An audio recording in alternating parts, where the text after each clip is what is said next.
Assalamualaikum warahmatullahi wabarakatuh. Nama saya Nur Adriana binti Muhammad Nisa. Tempat lagi ahli kumpulan kami iaitu Nur Syazwani binti Arfan, Akila binti Aziz dan Fatia Izzati binti Rosdi Rahu. Kami akan membentangkan tentang tugasan yang berasaskan masalah yang bertajuk lebah. Kita tengok bila pandemik ni datang, wabak ni datang, kenapa kita tak cegah dengan sunnah Nabi? Madu ke, habatus sauda, air zam-zam. Itu Nabi jamin kot. Itu semua makanan-makanan sunnah. Kenapa kita tak guna itu je untuk ubat? Kenapa kita nak kena ambil ubat kat hospital? Kenapa kita nak pergi ada vaksin dan lain-lain? Saya tertarik dengan kata-kata ni. Pertama sekali kalau kita tengok hadis Nabi Muhammad SAW yang mengatakan madu boleh menyembuhkan, dia bukan khusus kepada wabak. Dalil tu bukan pada wabak tapi pada penyakit. Sebab tu penting untuk kita faham hadis bukan secara literal, bukan secara baca hadis membuta tuli terus tafsir ikut kepala otak kita. Sebab tu ada ilmu usul fiqh, ada ilmu ulumul hadis, yang mana hadis-hadis ni ulama-ulama ada tafsiran dia. Okey, baik. Kemudian baru-baru ni DJ Hisham ada cakap berkaitan habatus sauda dengan madu ni perlu dikaji keberkesanan dia. Melompat setengah orang kata ini kata-kata yang tidak betul, kata-kata ni boleh menyebabkan syirik, menghina hadis Nabi. Sabar dulu, kita kena tengok apa sebenarnya penjelasan di sebalik hadis tersebut. Okey, baik. Pertama sekali kita tengok hadis tersebut berbunyi syifaun min kulli da. Kalau kita tengok syifa di situ, ia merupakan ayat nakirah. Ayat nakirah ni apa? Dia boleh menyembuhkan. Kiranya dia bukannya asyifa, dia satu-satunya yang menyembuhkan. Jadi kiranya masih boleh pilihan-pilihan lain sebagai mengubati. Sebenarnya kalau kita tengok pada zaman Rasulullah SAW, ada seorang lelaki yang bernama Al-Haris bin Qaladah. Al-Haris ni, dia ni merupakan seorang yang bukan Islam lah. Tapi pada zaman tu, siapa yang sakit, Nabi Muhammad SAW minta rujuk pada beliau. Sayyidatina Fatimah pun seorang yang boleh kata pakar dalam perubatan pun banyak rujuk kepada Al-Haris bin Qaladah. Kenapa Nabi suruh rujuk pada beliau? Kenapa Nabi tak suruh orang yang demam, orang yang sakit? Baginda Rasulullah tak suruh makan madu, makan habatus sauda? Kenapa nak kena jumpa Haris bin Qaladah ni? Sedangkan orang non-Muslim. Di sini kita tengok Rasulullah SAW mengajar kita untuk kita bertanya kepada ahli. Even ahli tu pun bukan Islam pun, tapi dia pakar dalam hal perubatan. Kita tanya dia. Even Nabi Muhammad SAW waktu berhijrah ke Madinah, yang menunjuk jalan bukan orang Muslim, non-Muslim. Tapi sebab kepakaran dia di bidang itu, macam Haris bin Qaladah tadi, kepakaran dia di bidang perubatan tu, jadi dialah yang Rasulullah minta untuk rujuk bahagian perubatan. Imam Ibn Hajar Al-Asqalani dalam mensyarahkan hadis Sahih Bukhari dalam kitab Fathul Bari bahagian Atib, kata beliau hadis berkaitan habatus sauda, hadis ni menyatakan yang habatus sauda itu digunakan pada iklim sesuatu negara yang sesuai dan mengikut suhu yang sesuai. Habatus sauda ni dia sesuai untuk penyakit yang sejuk, jadi penyakit yang panas dia tidak sesuai. Kini dekat sini bukanlah habatus sauda tu betul menyembuhkan, tapi dia bukan sesuai untuk semua penyakit, dia mesti ikut penyakit yang sesuai dengan dia.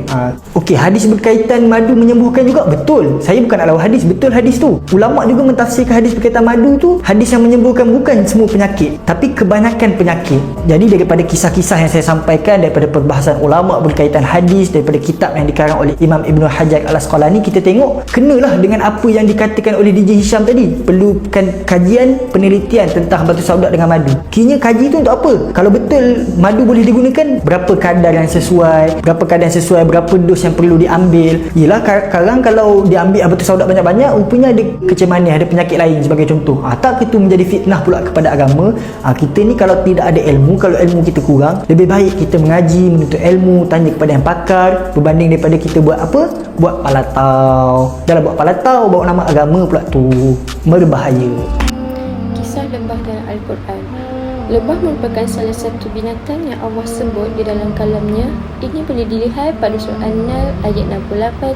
Allah berfirman yang berbunyi begini, dan Tuhanmu mewahyukan kepada lebah, buatlah sarang-sarang di bukit-bukit, di pohon-pohon kayu dan di tempat-tempat yang dibikin manusia. Dalam surah An-Nahl, Allah telah menceritakan tentang kisah lebah. Lebah merupakan makhluk Allah yang akan membermanfaat kepada manusia dan juga alam walaupun saiz badannya yang kecil. Di dalam surah An-Nahl ayat 69 pula, Allah menceritakan tentang manfaat cairan iaitu madu yang terhasil dari perut lebah. Firman Allah yang berbunyi begini, dari perut lebah itu keluarlah minuman iaitu madu yang bermacam-macam warnanya, di dalamnya terdapat ubat yang menyembuhkan bagi manusia. Sesungguhnya pada yang demikian itu benar-benar terdapat tanda kebesaran Tuhan bagi orang-orang yang memikirnya. Kelebihan Lebah merupakan binatang yang menghasilkan madu. Sudah Allah nyatakan dalam Al-Quran di mana madu merupakan penawar kepada pelbagai penyakit. Malah rasanya sedap dan manis memudahkan kita untuk memakan madu.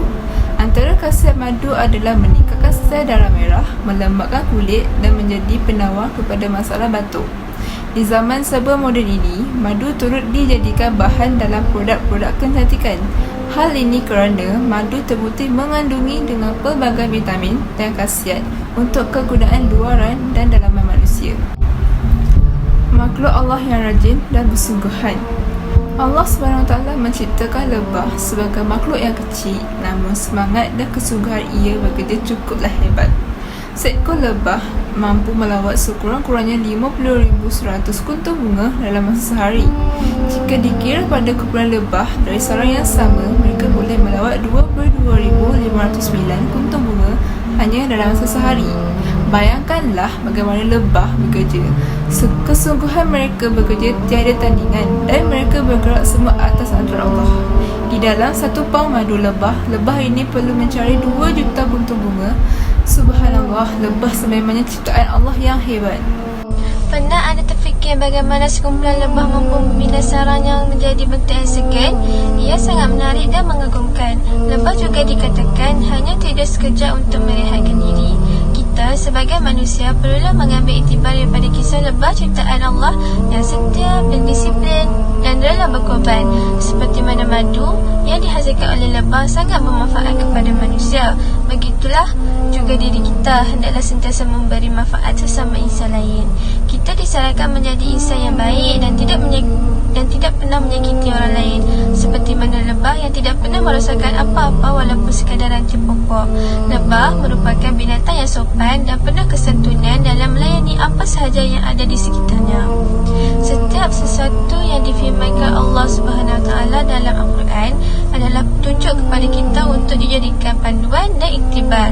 Terdapat pepatah mengatakan, pandanglah dengan mata pandangan lebah dan melihat kebaikan di matanya, bukan seperti mata lalat yang hanya mencari kekotoran sahaja.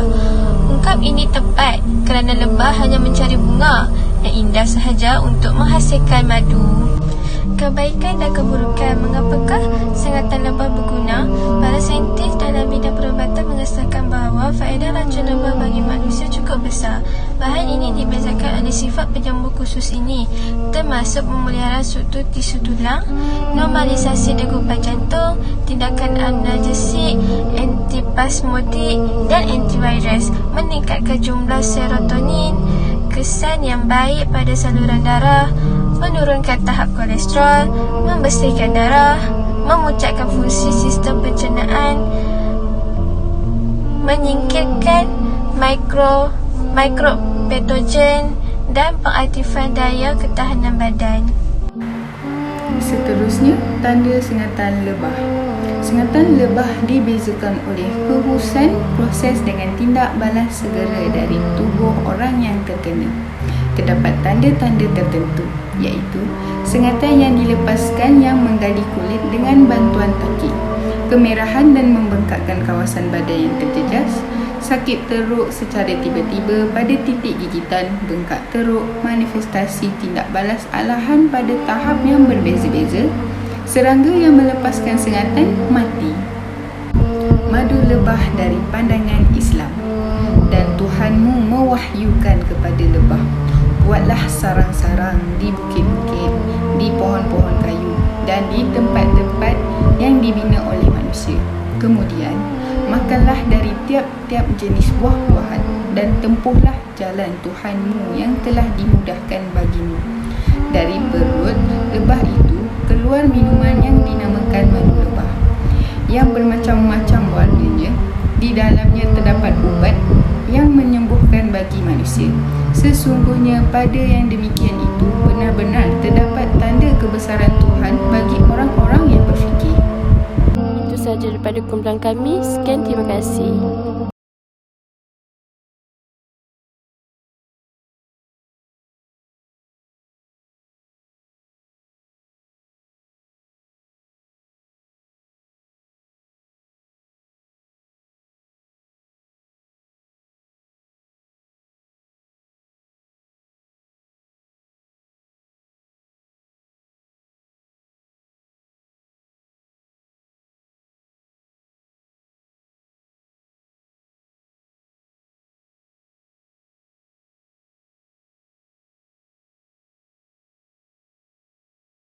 Itu saja dari kumpulan kami. Sekian, terima kasih.